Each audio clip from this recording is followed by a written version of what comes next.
আরো জোরে বলেন, পরিবর্তন দরকার আসেনি? পরিবর্তন হইতে হবে। আর শুধু তাই নয়, আল্লাহ নবী সাল্লাল্লাহু আলাইহি সাল্লাম যেদিন দুনিয়াতে চলে যাবেন, হযরত ফজল রাদিয়াল্লাহু তাআলা নবী ডাক দিলেন। যিনি আব্বাস রাদিয়াল্লাহু তাআলার ছেলের নাম হচ্ছে ফজল। ডাক দিলেন, ফজল রে, আমি তো চলে যাচ্ছি, আমার তো বড় ভয় হয়, শেষ বিদায়টা কি আমি মুসলমান হিসেবে যাইতে পারতেছি কিনা? আল্লাহু আকবার বলবেন না? কে বলে? আমার নবী, আপনার নবী রহমাতুল লিল আলামিন নবী বলতেছেন, যাকে সৃষ্টি না করলে কিছুই সৃষ্টি হতো না, যিনি জান্নাত উদ্বোধন করবেন, যিনি না গেলে জান্নাতের তালা খুলবে না, যিনি হাউজের ময়দানে হাউজে কাউসারের পানি যিনি নিয়ে দাঁড়িয়ে থাকবেন উম্মতের জন্য, যিনি মাকামে মাহমুদের সেজদা করে থাকবেন, যিনি একবার দৌড় দিবেন জান্নাতের গোড়ায়, আরেকবার দৌড় দিবেন জাহান্নামের গোড়ায়, যিনি একবার ফুলসরাতের গোড়ায় দৌড় দিবেন উম্মতের জন্য, উম্মতি উম্মতি বলবেন, সেই নবী বলতেছেন বিদায় বেলায় দুনিয়ার থেকে, ফজল এই আমার সমস্ত সাহাবায়ে কেরামদেরকে ডাক দাও, সবাইকে ডাক দাও। এই মক্কাতে আমি চলেছি, সবার সাথে চলেছি, এই মদিনায় অনেকের সাথে আমি চলেছি, অনেকে আমার সাথে উঠা বসা করেছে, আজকে সবাইকে ডাক দিয়ে আমার সামনে নিয়ে আসো। আল্লাহু আকবার বলেন। মুহাম্মদুর রাসূলুল্লাহ বলতেছে, ভাই আমার অবস্থা কি হবে, আপনার অবস্থা কি হবে? এখন যুগ বিগ হিসাব কিতাব মিলাই, আমারটাও আমি মিলাই, আপনারটাও আপনি মিলান। মুহাম্মদ সাল্লাল্লাহু আলাইহি ওয়াসাল্লাম ডাক দিয়েছেন, সমস্ত সাহাবায়ে কেরাম দলে দলে আসতেছে, নবীর শেষ বেলায় বিদায় বেলায় চলে যাবেন। আল্লাহ নবী বললেন, এই সাহাবীরা, কেউ কি আমার কাছে কোনো পাওনা আছো? এখন বলতে পারো, তোমাদের পাওনাটা আমি মিটিয়ে দিব। সাহাবীরা রে, এমন কি কেউ আছো কারো মনে আমি কষ্ট দিয়েছি? কেউ আছো? বলো, আমি তোমার থেকে এখন মাপ চেয়ে নিব। কে বলে? কে বলেন না? সাইয়্যিদুল কাওনাইন বলেন, রহমাতুল লিল আলামিন নবী বলতেছে, এ সাহাবীরা, দীর্ঘদিন তোমাদের সাথে আমি ছিলাম, বলো কেউ কি আমার কাছে কোনো পাওনা আছো? কোনো সাহাবী কিছু বলে না।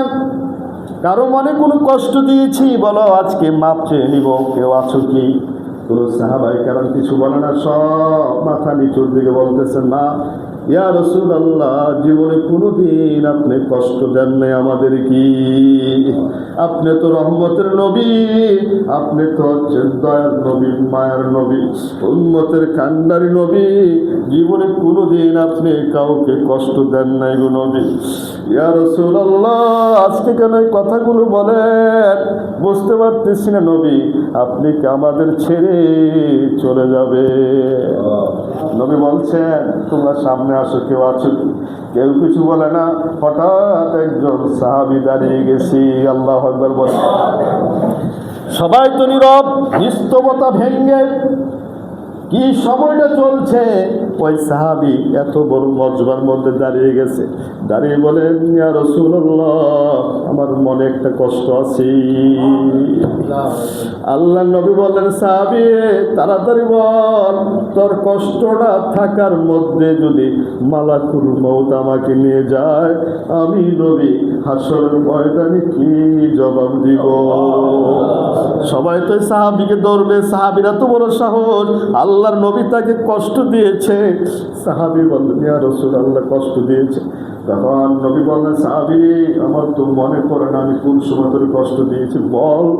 ওই সাহাবী বললেন, ওই গজওয়ায়, এক যুদ্ধের ময়দানে আপনি একটা লাঠি ঘুরাইছিলেন, ওই যুদ্ধের ময়দানে ওই লাঠিটা আমার পিঠের মধ্যে লেগেছিল, আমি ব্যথা পেয়েছিলাম একটু, আজকে এটার প্রতিশোধ আমি নিতে চাই। বন্ধুরা আমার, শুধু তাই নয়, সেই রহমতের নবী বললেন, সাহাবীরে, দেরি করিস না, তুই কিভাবে প্রতিশোধটা নিবি নে, আমি নবী প্রস্তুত আছি। সাহাবী বললেন, ইয়া রাসূলুল্লাহ, আমাকে যেরকম পিঠের মধ্যে আঘাত করেছেন, আমি আপনার পিঠে আঘাত করতে চাই। নাউজুবিল্লাহ বললেন না? এখন আল্লাহর নবী বললেন, কাজ কর, যে লাঠিটা আমি ঘুরাইছিলাম এই গজওয়া যুদ্ধের ময়দানে, এই লাঠিটা আমার মেয়ে ফাতেমার ঘরে আছে, আমার খেয়াল হয়েছে। ও আলী রে, দেরি করিস না, তাড়াতাড়ি ওই লাঠিটা নিয়ে আয়, ওই লাঠিটা এই সাহাবীর হাতে দে। হযরত আলী দৌড় দিলেন, আলী দৌড় দিয়া ওই লাঠিটা আনার জন্য গেছে। ফাতেমা রাদিয়াল্লাহু তাআলা জিজ্ঞেস করেন, স্বামী গো কি ব্যাপার, লাঠি নিয়ে কই যান?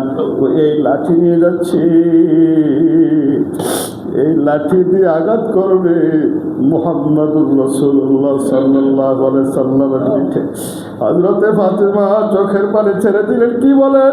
হাসান হুসাইনকে ডাক দিলেন, হাসান হুসাইন তাড়াতাড়ি আয়, তোর নানার পিঠে নাকি কোন সাহাবী লাঠি দিয়ে আঘাত করবে, দেরি করিস না রে।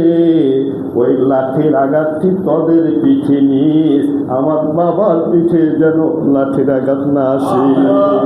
তোরা পিঠ পাইটা দিস। হাসানও দৌড়ায়, হুসাইনও দৌড়ায়। আলীকে আমার জীবনে আজকে আমি কিভাবে কাঁপতেছে, লাঠিটা নিয়ে কাঁপতেছি, কিন্তু যাইতেছে। যাই ওই সাহাবীর হাতে লাঠিটা দিছে। নবী কয় নাও, এই লাঠিটা দিয়ে আমাকে আঘাত করো। ওই সাহাবী বললেন, এইভাবে আঘাত করা যাবে না। ওই গজওয়ার মধ্যে আমার পিঠে যখন লাঠির আঘাত লাগছিল, আমার পিঠে কোনো কাপড় ছিল না। আপনার জামা মুবারক খোলেন, পিঠের কাপড় খোলেন। সমস্ত সাহাবার অবাক হয়ে গেছে, অতবাক হয়ে গেছে, কি চলছে ঘটনা। এক একজন সাহাবী পার না তাকে ধরবে, তাকে ইয়া করবে। আল্লাহ নবী বললেন, না রে না না, তার প্রাপ্যটা, তার পাওনাটা বুঝতে দাও। আমি নবীতে এসেছি প্রত্যেকের পাওনা মিটাই দিতে। বন্ধুরা আমার, মুসলমান ভাইয়েরা আমার সংজ্ঞা নেন। মুসলমান কাকে বলে, মুমিন কাকে বলে, আকায়েদ বিশ্বাস কাকে বলে, একজন যে মুসলিম দাবি করি আমি, মুসলমানের সংজ্ঞা কি হবে এখান থেকে নিতে হবে, ঠিক কিনা বলেন? শুধু তাই না, মুসলমান যখন লাঠিটা দিলেন, লাঠিটা ওই সাহাবীর হাতে নিছে। নেওয়ার পরে কাপড় খোলেন। এত মজমা বড়, সব সাহাবায়ে কেরাম তাকায় রয়েছে। আল্লাহ নবী বললেন, আলী রে, আমার পিঠের কাপড়টা একটু খুলে দে, আমার পিঠে নাকি সাহাবী লাঠি দিয়ে আঘাত করবে। ওই সাহাবী গেলেন সামনে দৌড়ে, যখন পিঠের কাপড়টা খুলছে, ওই সাহাবীরও কাপড় খুলছে। কাপড়টা খুইলা সাহাবীর পিঠটা নবীর পিঠের সাথে লাগাইছে।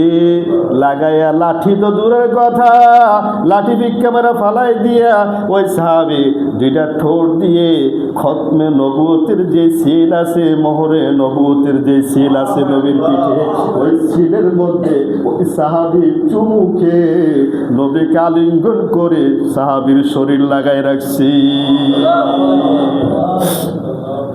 ও মুসলমান ভাইরা, সবাই তো অবাক হয়ে গেছে, কি অবস্থা, কি ওয়াকিয়া ঘটনা।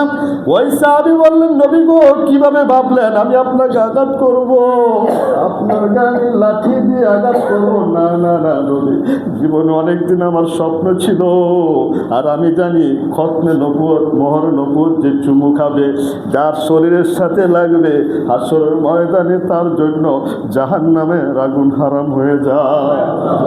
নবী অনেকদিন অপেক্ষা ছিলাম, জীবনে কোনো আমল যদি কবুল না হয়, নবী বেয়াদবি মাফ করবেন, আপনারা কষ্ট দিয়েছি নবী। আজকে প্রতিশোধের দিন নয়, আজকে প্রতিশোধ নিতে আসি নাই, আমি এসেছি আমার নবীর সুশীতল ছায়া তলে এসে, নবীর ভালোবাসা নিয়ে, নবীর মহব্বত নিয়ে, খতমে নবুয়ত, মোহর নবুয়তের সিলটা অনেকদিন স্বপ্ন ছিল, আমি নবী কোন সময় আপনার নবীর মধ্যে দেখবো, চুমু খাবো। আজকে চুমু খেয়ে নিলাম, আর পাগুলো জ্বরে ধরলেন। নবী অনেক কথা হয়েছে, মাফ করে দেন, আর আল্লাহর কাছে দোয়া করে দেন আমি সাহাবী যেন জান্নাতি হতে পারি। নবী ডাক দিলেন, সাহাবী আয় আমার বুকে আয়। সাহাবী জ্বরে ধরলেন, বুকে ধরলেন, নবীর সিনার মধ্যে লাগাই দিলেন, আর দোয়া করলেন, আল্লাহ আমার এই সাহাবী না, আজকে প্রত্যেকটা সাহাবীকে আমার আল্লাহ তুমি জান্নাতি বানিয়ে দাও। সবাই